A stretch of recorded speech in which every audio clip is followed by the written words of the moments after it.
morning, before Cale could leave, the king and 4,000 armored soldiers rode toward the Black Forest. They did not tell the prince, but Cale heard the horns. He ran to the castle wall just in time to see the last of the army disappear into the trees. No, he breathed. Inside the forest, Seraphine felt the shift. Thousands of boots crushing soil, and thousands of swords shining with intent. The forest stirred angrily. She stepped outside her house. "You were warned," she whispered. The trees began to move. Roots thick as pillars burst from the ground. Branches snapped like spears. The river rose in towering waves. Soldiers shouted and their lines broke instantly. Men vanished beneath the earth as cracks opened wide. Others were dragged into the water. Some ran, only to find the path behind them gone. The forest swallowed them whole. Screams echoed as steel clashed uselessly against bark and root. Within minutes, the great army was gone. Only one man stood untouched, the king. The forest held him in a circle of stillness.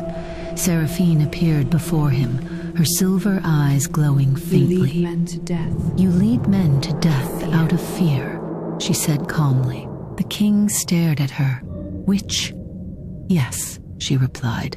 "You deceived my son. I saved him." The king trembled, but not from cold. "You will not have him." Seraphine looked at him long and hard. "If you die here, he will break," she said softly. The forest rumbled, waiting for her command. After a moment, she raised her hand. "Leave him." The trees pulled back. The king fell to his knees. When he returned alone to the castle, covered in dirt and terror, the kingdom froze in horror. 4,000 soldiers had vanished. Cale stormed into the throne room. You did this, he shouted. You led them there. I sought to protect you. I sought to protect you, the king replied weakly. By marching an army into sacred ground? Cale's eyes burned with anger. You have proved the forest's fear was justified. The court watched in silence. I will not inherit a throne built on blood and fear, Cale said. The king stared at him. I renounce my claim. I will not be prince if it means becoming you. Gasps filled the hall. I choose my own path. I choose my own path. And that path leads to her, the king whispered.